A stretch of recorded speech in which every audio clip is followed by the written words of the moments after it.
Hello, Dr. Lewis here with Health Revival Partners, and we're extending our videos on the 4 dimensions of health. Today we're going to take a deeper dive into the depth of our biomarker panel, the chronic disease temperature.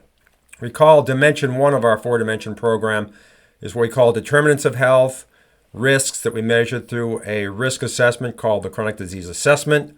Dimension 2, physiological changes that we measure mainly with blood, using our biomarker panel, the chronic disease temperature.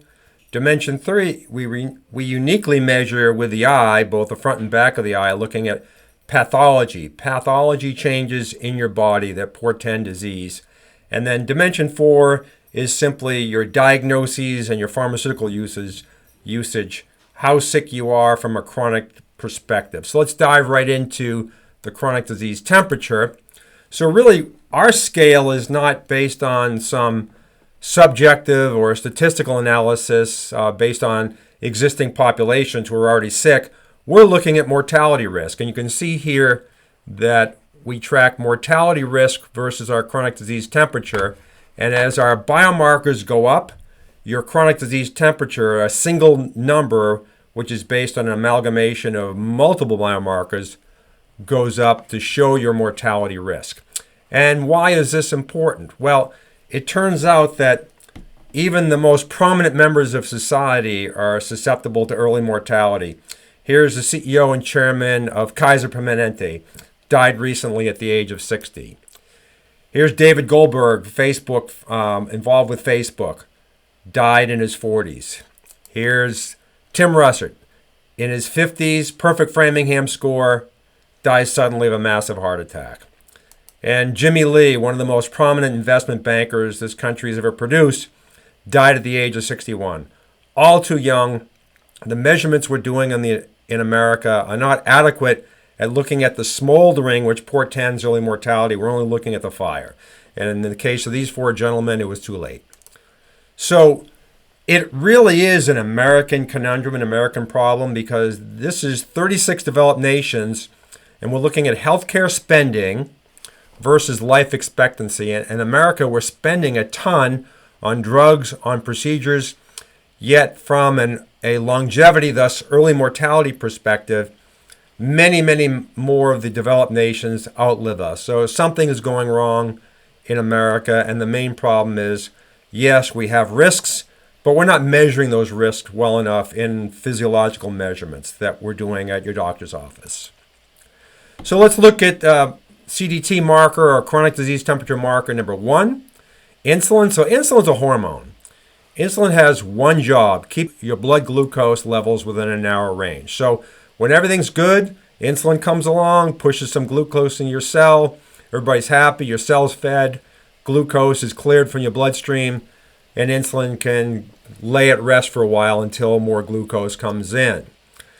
But so many of us are insulin resistant. And what it means is insulin has seen excess glucose in our bloodstream and tried to push it into a cell. But our cell, whether it's a muscle cell or a brain cell or even a bone cell, says, hey, you've already come by and delivered me glucose. I don't need any more. So it puts insulin in a bit of a conundrum, because its job is to push the glucose out of the bloodstream. So this is what we call insulin resistance. And insulin resistance is the underlying cause of diabetes. Diabetes is just fairly advanced insulin resistance. So from an insulin perspective, fasting insulin, an ideal value is between 2 and 4.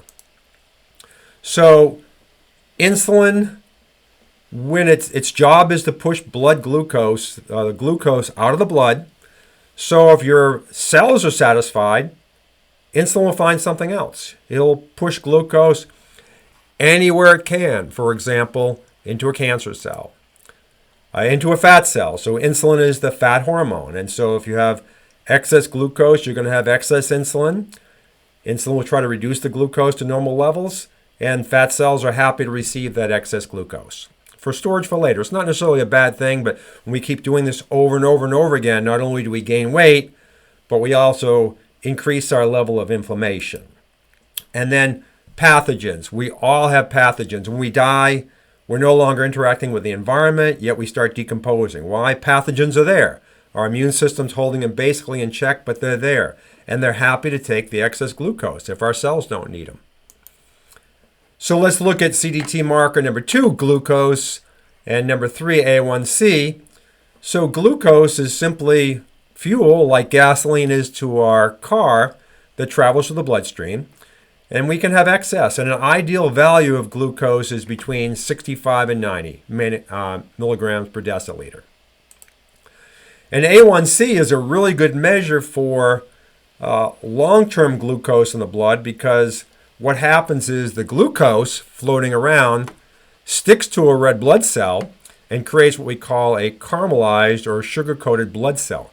And blood cells hang around for around 4 months, so the A1C is really a 4-month look back at rather our average glucose levels during that 4-month period. So glucose and A1C work together to tell us how much excess sugar we have in our bloodstream. But the disease is insulin resistance, so we always need to couple these values to the insulin value as well. And triglyceride makes the perfect set of 4. We have insulin, fasting glucose, A1C, then we have triglycerides. And triglycerides is simply a measure of the excess glucose that's circulating, that's collected in our liver and converted to fatty acids that's stored as belly fat. And the ideal range is 40 to 80. And I say sort of at 100 is your barometer. If you're above 100, it's hard to lose weight because you're storing sugars. You're storing fat. Why would your body and converting it back to fuel if you're storing fat? So anything below 100, you're in a good position to potentially lose weight if you diet and exercise. And so triglycerides really is a marker for coronary heart disease, CHD. And the Framingham study, the longest going study, shows that really this is a relative risk for heart disease and early heart disease related mortality, that if we're in the 50 plus or minus range, so I say 40 to 80, then our overall risk of heart disease and heart related mortality is low, and you can see it increasing as the triglycerides go up. So we want to control those triglycerides, and that's easily done with diet. So uric acid is also really a diabetes marker. It's really a marker for inflammation and particularly for fructose usage. Fructose is a very simple sugar that goes right to the liver, and you can have fat gain even if you're not taking in excess calories just because of the way fructose is metabolized. But uric acid levels also go up with inflammation. We're all familiar with gout, and gout is when your inflammation, your uric acid goes quite high. And if you go up into the Colorado Rockies at very high levels, where the oxygen level is low, uric acid will go up due to hypoxia. So it turns out that the ideal values for uric acid are different for men and women, and these are the ranges that are ideal.